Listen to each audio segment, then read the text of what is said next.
Question of the Week from The Naked Scientists. Hello and welcome to Question of the Week from The Naked Scientists with me, Diana O'Carroll. This week has been a rather circular one. Hi, this is Alina Roberts from Corvallis, Oregon. I was wondering if you could tell me if the blind are able to walk in a straight line, or if the sighted with a blindfold can walk in a straight line. And who's better at walking in a straight line, blind people or blindfolded people? So my name is Jan Saumann, and I used to work at the Max Planck Institute for Biological Cybernetics in Tübingen in Germany. Yeah, that's a very interesting question. I guess most people intuitively would say that blind people will be better at walking a straight line than sighted people when blindfolded, because of course blind people have been used to not seeing all their life and therefore probably developed some strategies of coping with that handicap. It actually turns out that blind people are not better at that than sighted people. So people have done two kinds of studies. One kind of study is just exactly that test, just have people walk in a straight line while either blindfolded or being blind and see how well they do. And it turns out that blind people don't do better than sighted people who are blindfolded.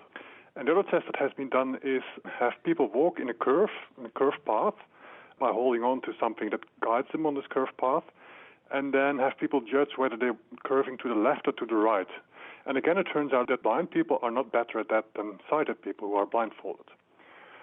The problem for blind people is so big that sometimes it happens that when blind people try to cross a wide street, so a multiple-lane street, that they end up at the same side of the street where they started from. So they actually walk half a circle while trying to cross the street. It's actually not that surprising if you think about it that blind people are not better at walking in a straight line than sighted people, because the brain of people trying to walk in a straight path while blindfolded or blind only has, so to say, internal information, so only information that comes from the body itself, from the sense of balance, the vestibular organ, from the muscles and the tendons in the body and so on. And all those cues only give information about the relative changes in walking direction. So with every step, it basically tells the brain whether it's still going in the same direction or veering a little bit. But why might this be? Because those signals are kind of noisy signals, they're biological signals, so there's some kind of noise in those signals. There will be small errors in those signals, and those add up over time, and therefore you end up walking in circles, because that's just the accumulation of errors over time. That works the same way for blind people as for sighted people who are blindfolded. So that might be a plausible explanation why people walk in circles when they get lost or when walking blindfolded, and also why blind people are not better at it than blindfolded people. Unfortunately, brain inputs are often subject to small errors, so walking in circles can be quite a common occurrence. On the forum, C. Wolf suggested that some people have a dominant side of their body, leading to imbalances in the steps they take. This is true, but in Jan Sumann's research, he tried to control for this by X-raying leg lengths and even building up one shoe without the subject knowing. Next week, try getting down the road without any shoes. My name is Jane Britton-Long and I'm from Newnham-on-Severn in Gloucestershire. Ever since I did my physics O-level in 1985, I have wanted to know the following.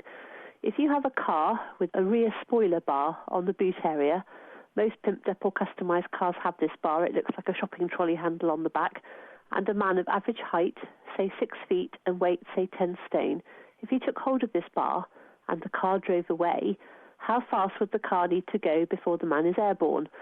I know that the outcome would not be pleasant, but theoretically I just find this really interesting. How fast do you think the car needs to go? Answers to chris@thenakedscientists.com or write on the forum at thenakedscientists.com/forum. Question of the Week is part of the Naked Scientists podcast and supported by the Wellcome Trust and UK Fast. Look us up online at nakedscientists.com.